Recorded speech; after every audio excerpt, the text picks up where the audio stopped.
Hola, soy Mamá Cuidadora. Bienvenidos y bienvenidas a mi canal. Hoy vamos a hablar sobre la inquietante historia de Willowbrook State School, una institución que pasó de ser un refugio para niños con discapacidades a convertirse en el epicentro de terribles abusos y experimentos médicos, dando así origen a escalofriantes leyendas urbanas. Un caso real que dice mucho más de lo que parece sobre cómo somos como sociedad, lo que ignoramos y lo que preferimos no mirar. Este va a ser un vídeo largo, así que prepara tu café, té o bebida favorita y déjame acompañarte mientras haces tus quehaceres o tienes un momento de relax. En la descripción, como siempre, te dejo mis redes sociales y más información por si quieres profundizar. Y ya sabes, si este enfoque te interesa, suscríbete, deja tu like y compártelo, porque todas las historias importan, sobre todo las que nunca se cuentan. Y ahora sí, empezamos.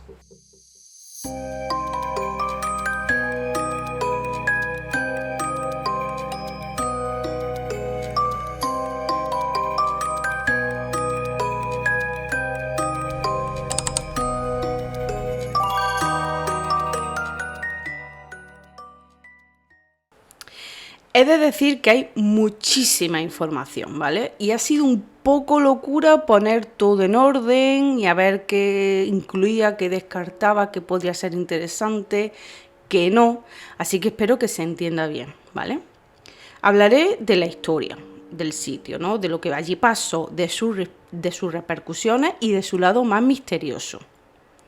Así que hoy nos trasladamos hasta Estados Unidos, concretamente hasta Staten Island, Nueva York.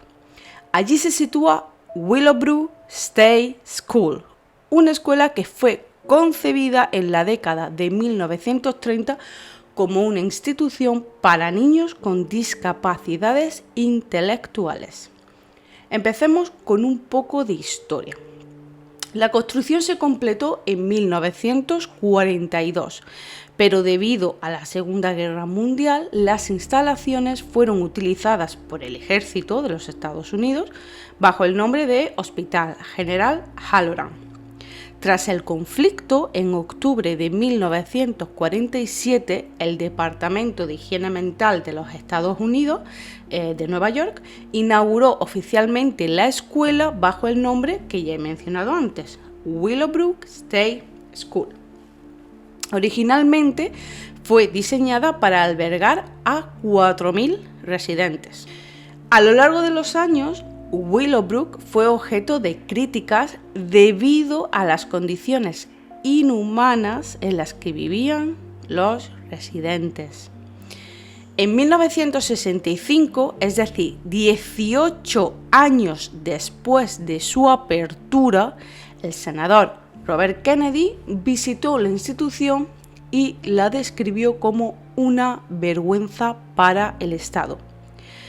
La Willowbrook State School fue escenario de numerosos abusos y escándalos que reflejaron las deficiencias en el trato a personas con discapacidades intelectuales en instituciones estatales. Desde sus inicios, Willowbrook enfrentó problemas de hacinamiento y falta de personal adecuado. La institución experimentó una superpoblación significativa y para 1965 la población había aumentado a 6.000, lo que resultó en condiciones malas y en el deterioro de la calidad y la atención brindada. Recuerdo que estaba diseñada para albergar a 4.000 residentes. Evidentemente, todo esto resultó en condiciones deplorables. Los residentes eran frecuentemente dejados sin supervisión, carecían de higiene básica y eran víctimas de abusos físicos y sexuales por parte del personal y de otros internos. Muchos eran encontrados desnudos, sucios y desnutridos, viviendo en ambientes insalubres y peligrosos.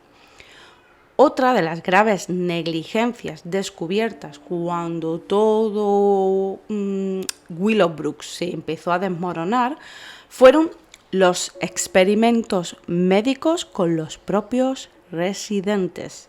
Es cierto y es innegable que los estudios que salieron de lo que pasó en Willowbrook contribuyeron a la comprensión de las diferencias entre la hepatitis A y la hepatitis B y al desarrollo de vacunas. Sin embargo, la ética de estos experimentos ha sido ampliamente cuestionada.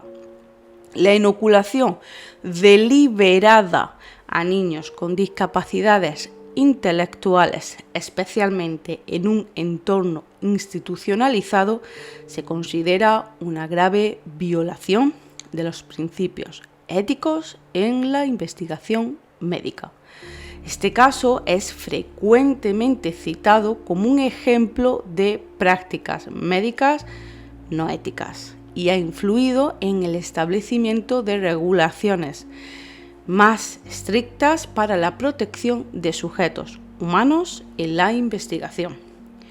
Cosas como esta nos recuerdan lo importante que es tener límites claros cuando se investiga con personas y todavía más cuando se trata de aquellos quienes no pueden defenderse por sí mismos.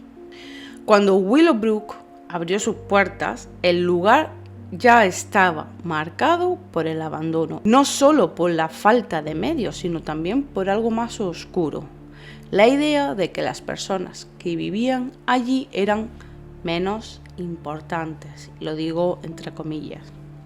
La hepatitis era un problema grave en Willowbrook, era tan común que casi todos los niños enfermaban en algún momento. Fue entonces cuando un médico, el Dr. Saul Krugman, que en 1955 era un pediatra reconocido de la Escuela de Medicina de la Universidad de Nueva York, fue contratado para abordar las enfermedades endémicas de Willowbrook, especialmente la hepatitis. Llegó con una propuesta: estudiar la enfermedad, pero no de manera pasiva. Durante más de 15 años, Krugman dirigió experimentos que hoy en día nos hacen estremecer. Infectaron deliberadamente a niños con el virus de la hepatitis.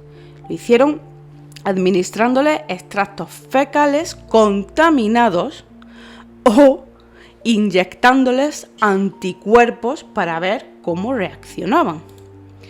Y no trabajaba solo, como es lógico. Uno de sus colaboradores más conocidos fue Robert McCollum. Ambos aseguraban que los estudios tenían un objetivo noble: comprender mejor la hepatitis y salvar vidas en el futuro. La justificación, según ellos, los niños ya estaban expuestos al virus de forma natural, así que experimentar con ellos no aumentaba su riesgo. ¿Pero de verdad era un riesgo aceptable cuando se trataba de niños que no podían defenderse? ¿Cuando el consentimiento era, en el mejor de los casos, forzado y en el peor, inexistente? Pregunto. Y gracias, y lo digo también muy entre comillas por toda la cuestión moral, es cierto que gracias a esos experimentos, como he dicho antes, hoy conocemos mejor la diferencia entre los dos tipos de hepatitis y contamos con vacunas efectivas. Pero el precio de ese conocimiento, pues para mí fue altísimo. Es decir, se obtuvo el consentimiento de los padres para la participación de su hijo en los estudios, aunque este proceso ha sido objeto de críticas, ya que la aceptación en la institución a menudo dependía de la participación en la investigación. Es decir, si tú querías que tu hijo o tu hija acudiera o ingresara en la escuela en Willowbrook, tenías que aceptar y dar el consentimiento para esta investigación. Willowbrook se convirtió en un ejemplo clásico de lo que nunca debe permitirse en una investigación médica. Y nos recuerda, aún hoy, que cuando olvidamos ver a las personas como personas y no como sujetos de estudio, podemos cometer errores atroces, incluso creyendo que hacemos algo bueno. Menos del 20% de los niños que residían en Willowbrook recibían algún tipo de educación. Lo que pasó allí y que ha pasado en muchos otros sitios a lo largo y ancho de la historia, ¿no?, de la humanidad, nos enseña lo peligroso que puede ser pensar que el fin justifica los medios, sobre todo en medicina. Hay vidas detrás de cada experimento y eso nunca se puede olvidar. Todas estas condiciones fueron expuestas al público en 1972 a través de un reportaje de un periodista llamado Geraldo Rivera, titulado Willowbrook: The Last Great Disgrace. Pero hay que subrayar y recordar que Robert F. Kennedy, que era abogado y fiscal general de los Estados Unidos y además era hermano del presidente número 35 de los Estados Unidos, John F. Kennedy, súper conocidísimo, pues el hermano de este presidente, que era abogado y fiscal general, se pronunció sobre los hechos que ocurrían en Willowbrook 7 años antes de que este reportaje viera la luz y todo se destapara. Robert, en 1965, que en ese momento era senador de Nueva York y estaba llevando a cabo como una serie de inspecciones no anunciadas en las diferentes instituciones públicas del Estado, pues yo que sé, pues estaban las prisiones, los hospitales psiquiátricos, las escuelas como Willowbrook con personas con discapacidad, pues fue para evaluar las condiciones de vida y proteger los derechos civiles de las poblaciones vulnerables.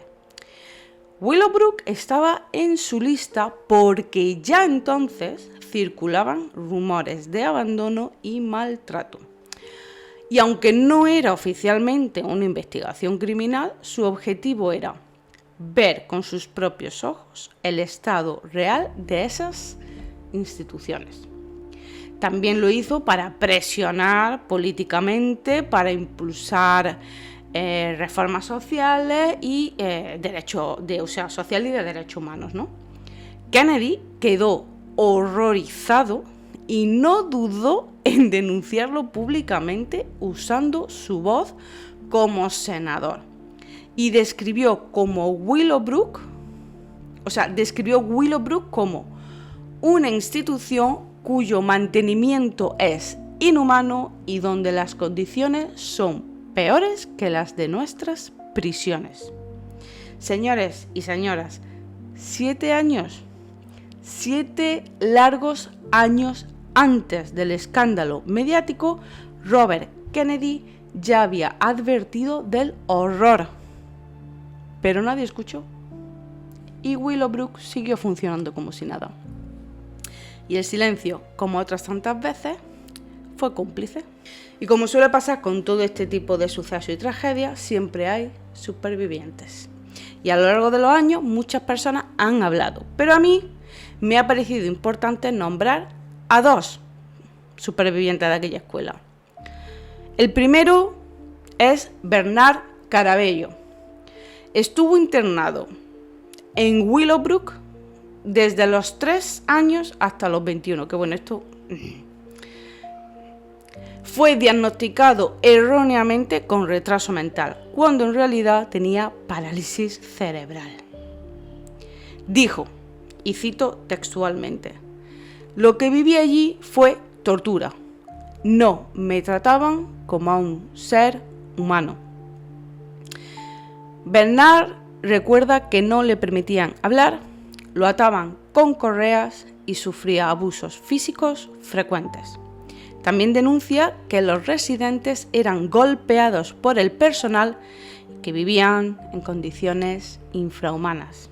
Más tarde, Bernard se convirtió en un defensor activo de los derechos de las personas con discapacidad, trabajando en organismos estatales.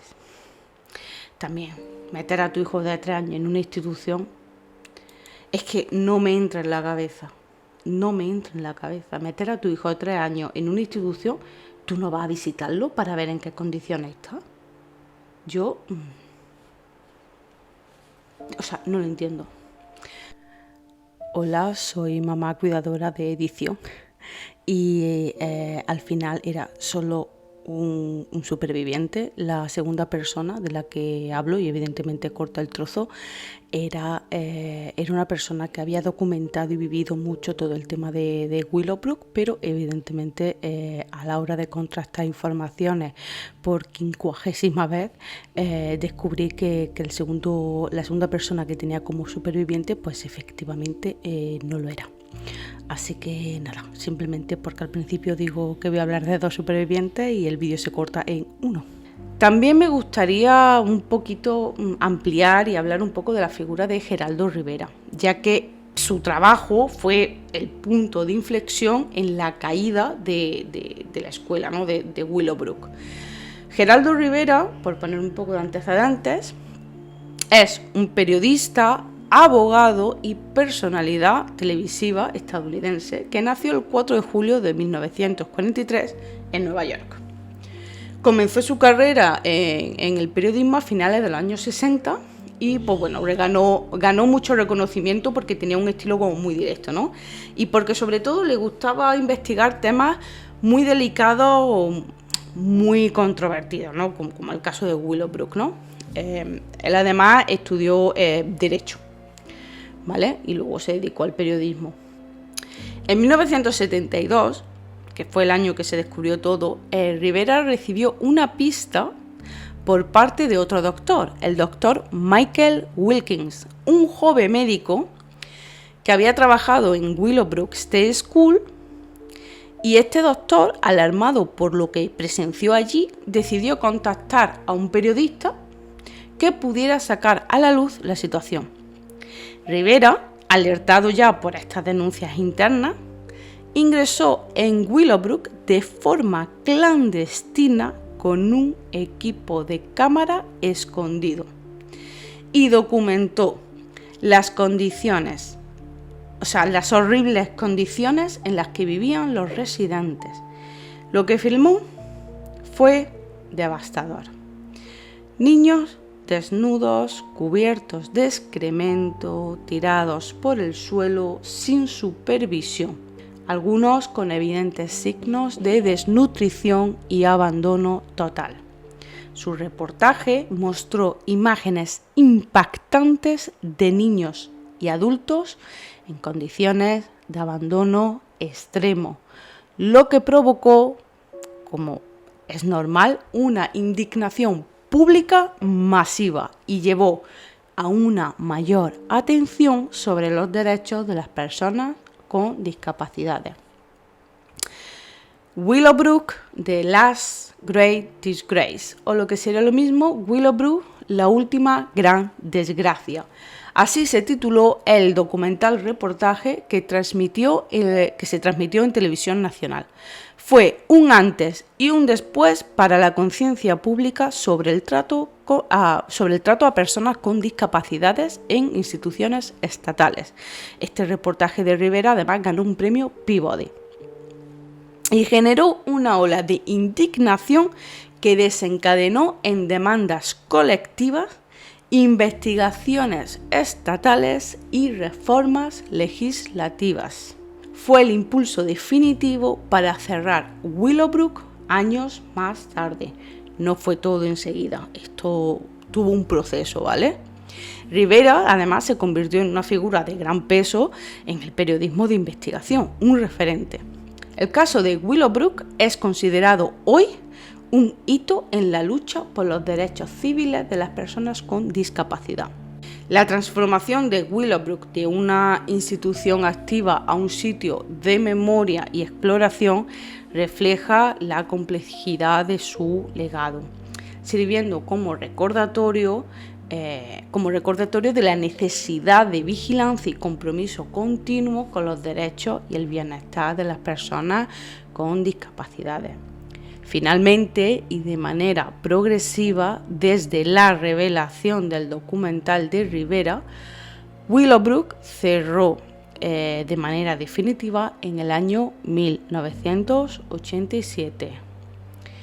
Recuerdo que el documental de Rivera salió en 1972, más de 10 años después.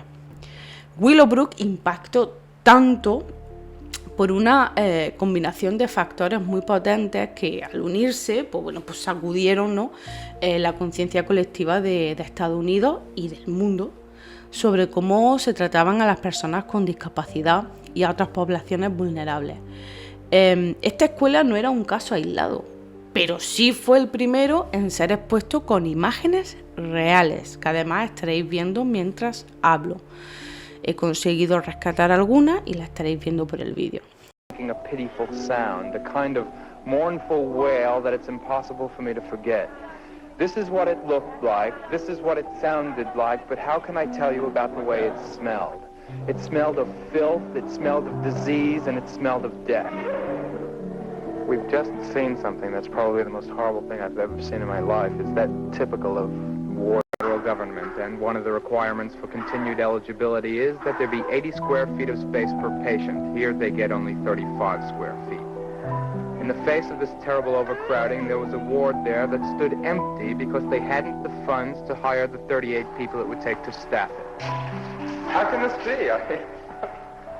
Well, we need 38 additional positions and we would be able to staff this area and reduce our overcrowding in overcrowded areas. That's a sin, my God, a sin.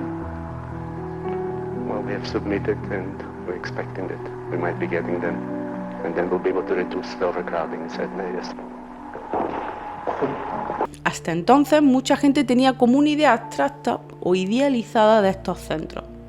Y el reportaje de Geraldo de Rivera en el 72 rompió toda esa imagen al mostrar, pues lo que he dicho antes, niños desnudos, sin higiene, sin atención médica adecuada, hacinamiento extremo, gritos constantes, violencia, desnutrición y abandono total.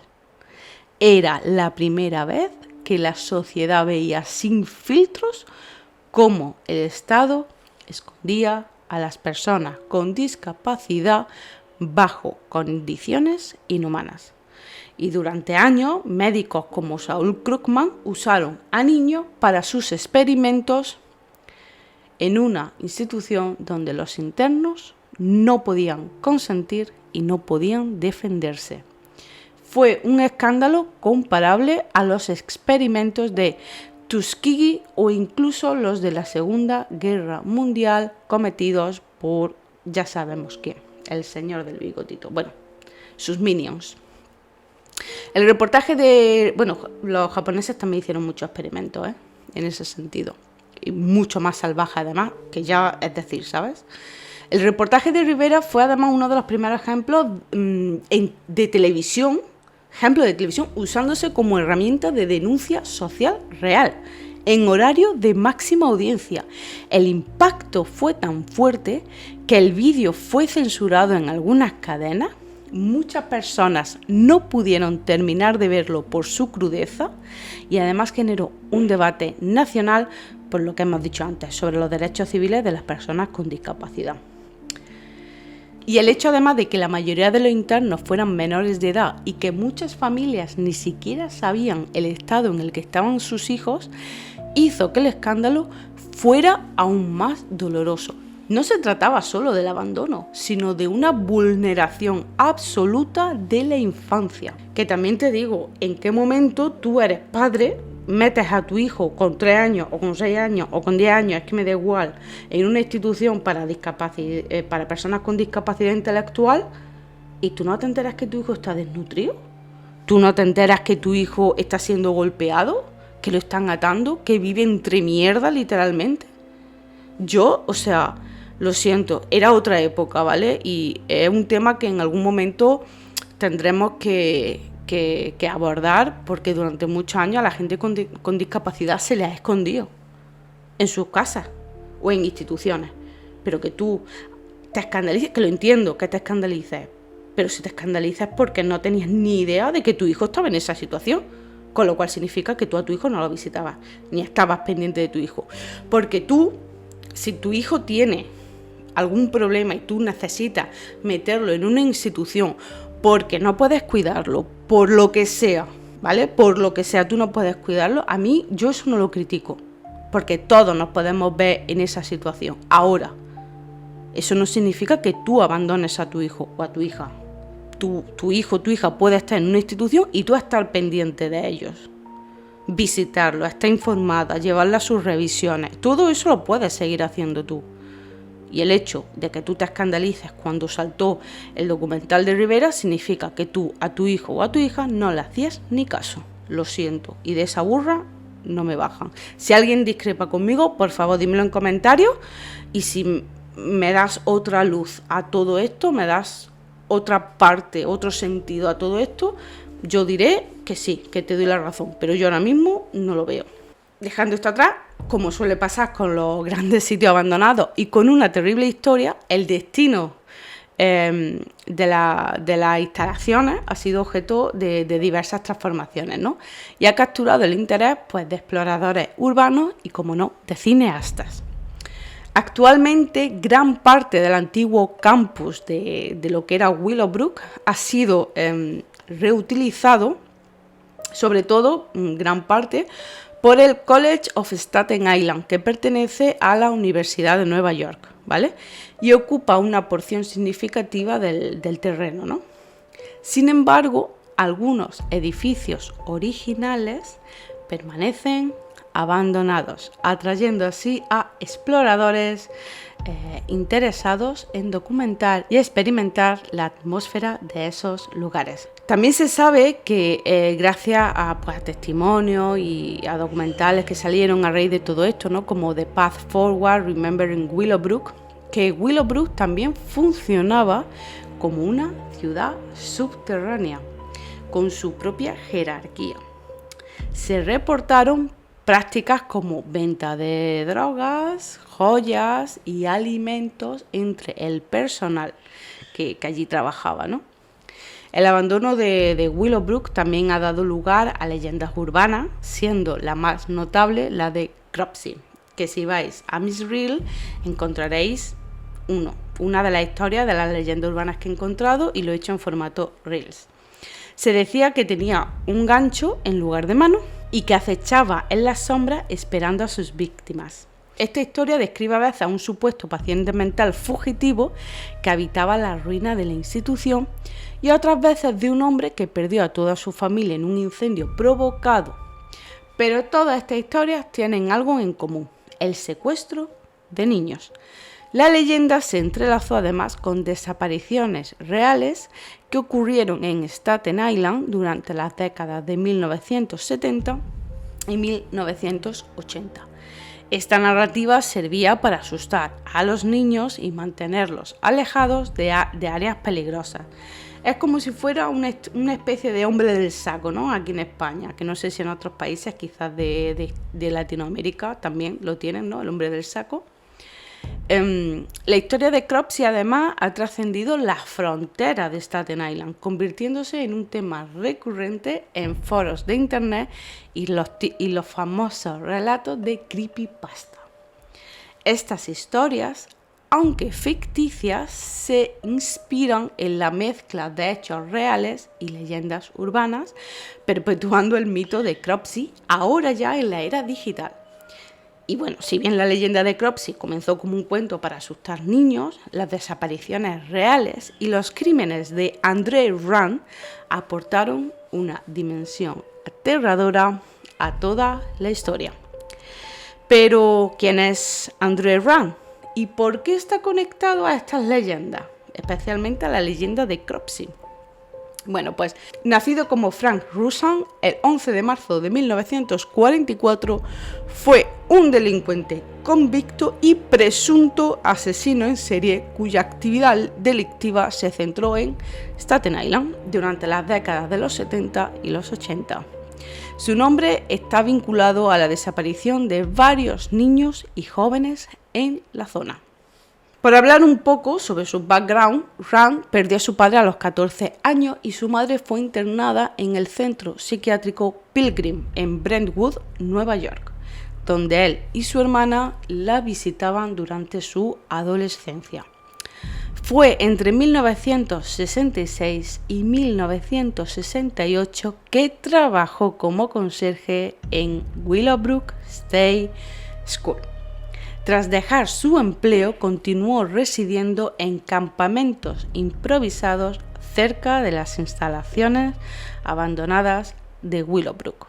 El historial delictivo de Rand incluye múltiples incidentes. En 1969 fue arrestado por secuestrar y abusar sexualmente de una niña de 9 años, lo que resultó en una condena de 16 meses de prisión. Tan solo 16 meses de prisión. 9 años la niña. En 1972 se le vinculó con la desaparición de Alice Pereira, de 5 años, aunque no se presentaron cargos debido a la falta de pruebas. En 1981, Holly Ann Hughes, de 7 años, desapareció y testigos afirmaron haber visto a Rand con ella. Sin embargo, en ese momento no se pudo proceder legalmente en su contra por falta de pruebas. Y en 1983 fue condenado por encarcelamiento ilegal tras llevarse a 11 niños de la Asociación Cristiana de Jóvenes local, sin consentimiento, evidentemente, por lo que cumplió tan solo una condena de 10 meses. Y en 1987, Jennifer Schwieger, una niña de 12 años con síndrome de Down, desapareció. Tras una intensa búsqueda, su cuerpo fue encontrado en una tumba poco profunda cerca de la abandonada Willowbrook State School, cerca del campamento de Rand. Y en 1988, Rand fue condenado por el secuestro de Jennifer Schwieger y sentenciado de 25 años a cadena perpetua. Y en 2004, por fin, fue nuevamente condenado por el secuestro de Holly Ann Hughes, que sucedió, como he dicho, en 1983, y recibiendo otra condena, otra sentencia de 25 años a perpetua.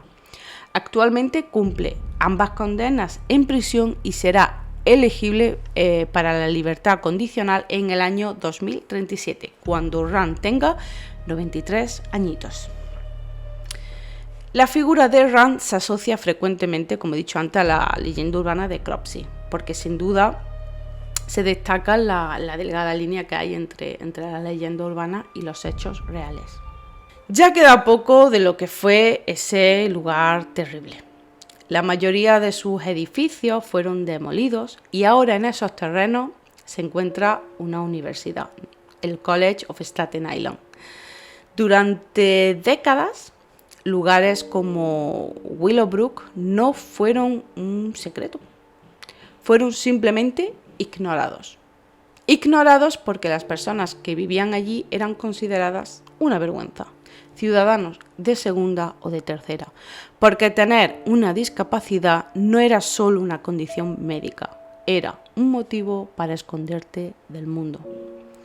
Como madre de un niño con parálisis cerebral severa, esta historia no me resulta ajena, porque sé lo que es sentir que el mundo no está hecho para nuestros hijos y nuestras hijas.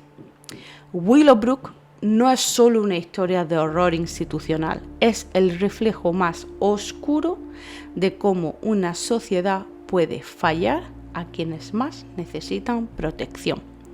Y aunque hayan pasado décadas, aún hoy hay muchos Willowbrooks invisibles, en la falta de recursos, en los prejuicios y en la soledad que enfrentan muchas familias. Por eso, contar esta historia no es solo mirar al pasado, es exigir un presente más justo y un futuro que no repita estos errores. La historia de Willowbrook es un recordatorio sombrío de cómo las instituciones pueden fallar a los más vulnerables y cómo a veces las leyendas urbanas tienen raíces en horrores muy reales. ¿Dónde está la línea entre el olvido y el aprendizaje? ¿Qué hacemos como sociedad para no repetir historias como Willowbrook? Hay muchos otros casos como este a lo largo y ancho del mundo, como el hospital Denver State Hospital o el Penhurst Asylum, y aquí estaré yo para contártelo, porque nuestros hijos no merecen silencio, merecen memoria, merecen respeto y merecen voz. Espero que te haya entretenido, porque gustar ya me entendéis, pero espero que os haya entretenido esta historia, que hayamos aprendido algo nuevo juntos. Y nada, os leo un comentario y os espero en la próxima. Un saludo.